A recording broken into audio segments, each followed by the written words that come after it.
Abraão, por sua vez, aceitou a sugestão de Sara, talvez mais por amor a ela do que por um desejo genuíno de buscar outro caminho. Assim, em um momento que deveria ser cheio de alegria, a relação entre Sara, Abraão e Agar começou a se complicar. A decisão de Abraão e Sara teve consequências que ecoariam ao longo das gerações. Quando Agar concebeu e a barriga começou a crescer, a dinâmica familiar mudou drasticamente. Sara, que inicialmente acreditara que essa seria uma solução para a sua dor, agora sentia-se ameaçada pela nova realidade. A presença de Agar, que antes era apenas uma serva, se tornara um lembrete constante de sua própria incapacidade de gerar filhos.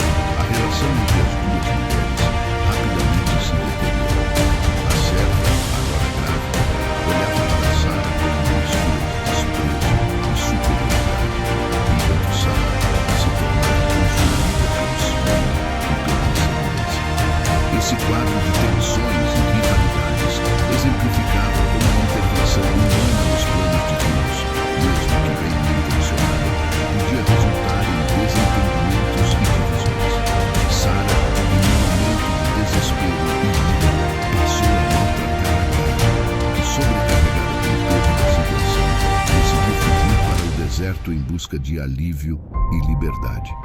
Nesse ato de fuga, Agar não apenas se distanciou fisicamente de Sara, mas também se viu em uma luta interna entre seu papel como mãe e a opressão que sofria. Ela havia sido colocada em uma posição difícil, e a pressão da situação a empurrou para além dos limites do que poderia suportar. No deserto, Agar encontrou-se sozinha e desesperada, um estado que a levou a contemplar a possibilidade de perder tudo: seu filho e sua própria vida. Foi nesse momento de solidão que um anjo do Senhor a encontrou e trouxe uma mensagem de esperança, repleto de significado e revelações que mudariam seu futuro e o futuro de seu filho. Agar aprendeu que mesmo na dor e na marginalização, Deus a via e ouvia sua aflição. Esse encontro com o anjo não foi apenas uma intervenção divina em um momento crítico, foi uma transformação na vida de Agar. Ela saiu do deserto não apenas como uma mãe em desespero, mas como uma mulher que havia encontrado Deus em sua angústia, recebendo um novo propósito e renovada fé. Agar, agora fortalecida pela promessa divina, não via mais o deserto como um lugar de solidão, mas como um espaço sagrado onde o amor e a compaixão de Deus se revelaram de maneira tangível. Agar, acolhida pela mensagem do anjo do Senhor, que a instruiu a retornar, percebeu que o que estava por vir era maior do que sua própria dor. De volta à casa de Abraão, o ambiente ainda era tenso e conflituoso, mas ela agora carregava em seu ventre a promessa de um futuro. A expectativa da concepção e o crescimento da criança dentro dela traziam um misto de emoções para Agar. Embora soubesse que a relação entre ela e Sara continuava tensa, a realização do milagre da gravidez era algo que a animava. A concepção de Ismael não era apenas a resposta à dor de Agar, mas também um passo em direção ao cumprimento das promessas de Deus para Abraão. Em meio ao sofrimento e à opressão, o bebê que ela esperava começava a dar um novo significado à sua vida. Ismael nasceu em um contexto repleto de complexidades. A alegria de Abraão ao receber Ismael era palpável, como se descreve em Gênesis 16, 15 a 16. Assim Agar deu à luz um filho a Abraão, e Abraão deu ao filho que Agar lhe dera o nome de Ismael. O nome, que significa Deus ouviu, refletia a profunda conexão entre a dor de Agar e a compaixão divina. Contudo, essa alegria era ofuscada pela tensão que existia entre Agar e Sara. A presença de Ismael, filho de Agar, começou a fazer a mulher de Abraão se sentir cada vez mais ameaçada e insegura. Sara, que havia sido a instigadora da ideia de que Abraão tomasse Agar como concubina, agora via-se diante das consequências de sua decisão. A opressão que Agar havia enfrentado anteriormente parecia se repetir, desta vez na forma de um ciúme ardente e de uma hostilidade crescente. Agar, mesmo agora como mãe, enfrentava as dificuldades de viver em um ambiente hostil. A relação entre as duas mulheres se tornara insustentável. A opressão e o desprezo que Sara dirigia a Agar se tornaram uma realidade angustiante. Em momentos de dor e humilhação, Agar tentava buscar consolo em seu papel de mãe, mas as constantes provocações e a tensão na casa de Abraão tornavam sua vida insuportável. Ismael, enquanto bebê, era o símbolo da promessa, mas também o centro de uma rivalidade que estava longe de ser resolvida. A infância de Ismael não seria tranquila.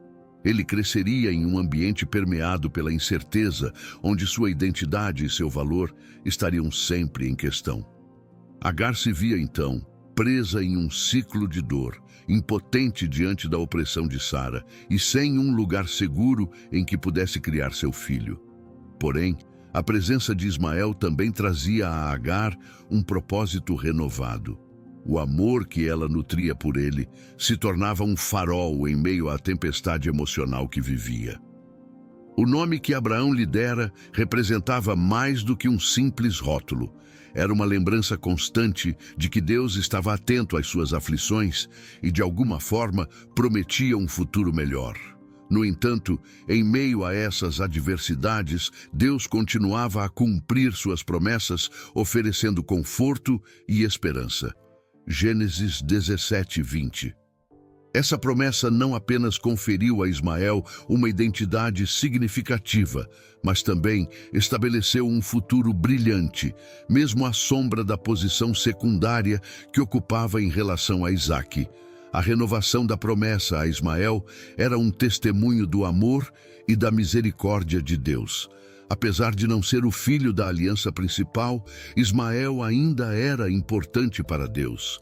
A declaração de que ele se tornaria pai de 12 príncipes e uma grande nação ecoava a bênção que havia sido prometida a Abraão.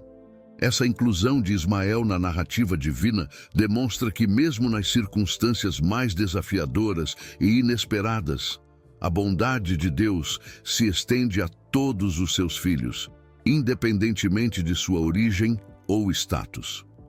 Comparando a promessa a Ismael com a de Isaque, vemos um contraste interessante nas características das bênçãos.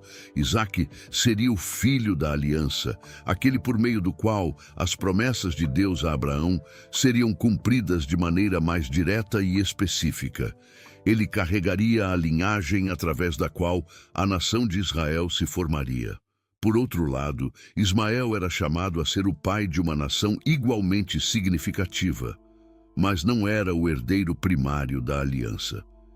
Isso traz à tona uma realidade fundamental sobre as promessas divinas.